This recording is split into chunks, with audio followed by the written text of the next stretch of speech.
I'm Regional Director for Colliers International. I'm going to run through Central and Eastern Europe, key trends. This is based on some research we did for MIPIM, which is the big real estate conference in France, about opportunity knocks. Does opportunity now knock for CEE, given the weight of capital that's looking at Europe at present and the shrinking level of opportunities that are appearing across the continent? I mean, any good investment decision is about getting in at the right time, right price, right product, right place. So we'll run through key headline trends in terms of the evolution of the market to start with, and then we'll look at the key kind of big drivers that are going to drive occupational growth, which is going to drive growth in products and hopefully growth in investment demand in CEE. Okay, so if you're not aware, some of you undoubtedly are, some of you may not be, but CEE is basically the markets in light blue. So it's Russia, the Baltics, Poland, Czech Republic, Hungary, Slovakia, Ukraine, Croatia, Romania, Bulgaria, Serbia. So there's quite a diverse region in there. And I think one of the headlines from Richard was, is CEE still an emerging market? Part of it is definitely still an emerging market, but the likes of Poland and the Czech Republic are not so emerging anymore, I wouldn't say. Now the last time I was in New York was 1992, so the market didn't even exist then. I mean, I went around the market backpacking in '96, and it's changed an awful lot since 1996. It's a big different market. So after its initial kind of phase of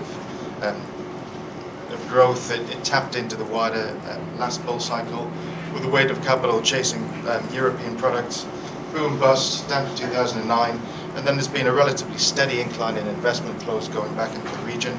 2011 is a bit of a blip, driven by some very large lot-sized deals going into Russia. But if you smooth those out, we've seen a fairly gradual recovery. 2015, I think the forecast at the minute is quite modest, but based on the number of deals that we know are in the pipeline, I think we'll surpass this forecast in 2014, probably by quite some way. It's a bit of a colourful chart, but over time it's meant to show. It's quite jazzy. It's meant to wake you up. Poland and Czech Republic have always been in and across the market, but we're seeing some changes in terms of where the capital has gone. So Hungary is pale blue. It was one of the early starters, and you can see since 2007 Hungary's role as a kind of a destination for capital has changed quite a lot. It's been overtaken by Russia, where it certainly had been up until 2014. We'll look at the change that we've seen last year as a result of the Russia-Ukraine conflict. And then we've got Romania coming in, a late contender getting into the market. We've got the Baltics, we've got Slovakia, small but steady markets. And then we've got the wider CEE, which is definitely the emerging part. So I think one of the big questions that I've had or often get is, what was the impact of the Russia-Ukraine conflict? It was localized, is the answer. It only really impacted Ukraine and Russia. As you can see, volume growth and investment for all the other markets was pretty considerable throughout 2014. Ukraine, not really an investment market anyway, institutionally, so no deals. Russia deals were cut by 50%. So at the start of 2014, I think capital looking at Russia was 50% domestic, 50% international. The international capital stopped, the domestic capital has kept flowing. So overall, in 2014, we've seen Poland lead the way. Russia's still active, about 2 billion done, but done by local players. Then we've got Czech Republic, then we've got Romania. 2015, any different so far? Not really. Czech Republic is moving ahead of Poland, but I think Poland will eventually be the front runner yet again for 2015, based on what's in the pipeline. Then you've got Russia falling back, and then you've got Romania thereafter. If we look at GDP forecasts, there's a pretty strong correlation between what's happened to GDP, what's happened to the macro, and what's happened to investment flows. So the dark blue bar represents the 2014 growth result. Ukraine obviously down, Russia down, but not quite recessionary. Everywhere else has got strong GDP growth. Now we're talking about 3 and a bit percent, which compared to the European average is significantly higher. The European average for 2015 Q1 is about 0.4% growth. So forecasts for 2015 and 16 for the majority of markets is still pretty strong. And that is going to drive occupational growth and demand for product. I think what's interesting is Russia is now forecast to get into recession this year, but will probably come back next year. Whether it does or not remains to be seen. I think the forecast for Ukraine is pretty bullish for 2016. So as we put that together, and we put that together in terms of the availability of finance, the political picture, the condition of the office, retail and industrial markets, we kind of colour the CE map like so. Now this is kind of from a core investor perspective, even though CE is not primarily core, but Poland, Czech Republic, to a degree, Slovakia have got the best conditions, and they're Romania, so they're the dark green. Pale green is Hungary, Bulgaria and the Baltics. Neutral is Serbia, Croatia, Belarus. Not many people know what's going on in Belarus, including me. That's why it's neutral. And then we've got the orange markets, which is Ukraine and Russia. So how does CE compare on price? I've got some slightly different stats to phrases from earlier. So what we've tried to do is look at pricing just where they are today relative to their previous peak. So the 0% line, anything below that, pricing has now gone beyond the previous peak. Anything above it, it's still yet to get to that point. So you can see that a lot of the CE markets have not yet got down to that previous peak. So there's still some yield compression in the market. I do have another chart, but it was probably far too confusing, which looked at yields relative to government bonds, and the spread for the majority of markets is also very strong. So that's a good position for pricing wise. If we look at capital values for offices, you're basically talking about half price compared to the European average, for the CE average. So you get more bang for your buck when you buy in Central and Eastern Europe generally. And then if we looked at 5-year returns, now we did some work last year, which we had a little event on, when we looked at what total returns could you've got if you track the market in CE versus Germany, the Netherlands and Spain, buying in at the end of 2009, at the bottom of the cycle, selling out at the end of 2014. If you track the market, I mean, there's a big if on that one because you have to try to track it. If you bought into CE, whether it was office, retail or industrial, you would have outperformed all of those other locations relative to what's produced by IPD, which is quite a strong message in terms of the total returns that you can get. In terms of kind of longer term drivers, one of the big drivers of office demand for the CE office markets is what we call O&O, or offshoring and outsourcing. So this has been going on ever since the market's picked up, and it's about companies setting up business processing outsourcing or shared service centres in a lot of these key cities. We're talking about Morgan Stanley's, ExxonMobil's, HP's, lots of different companies, including many US household names that have got big operations in these markets. So up to 2010, there was probably about 200,000 jobs created. Post 2010, there's been around about another 200,000 jobs created. But those jobs are going into the kind of key gateway cities for CE, but we're also seeing the likes of Bucharest and some of the other regional Polish cities take on more and more of this activity. Now, one of the key things going forwards is to what extent is this now going to finish it, or to what extent will it continue? Now, research by the Hackett Group, which works with an awful lot of occupiers, did some interesting research, and they claimed that, I think, in the sort of mid-90s, there was about 8 million jobs in European and US headquarters.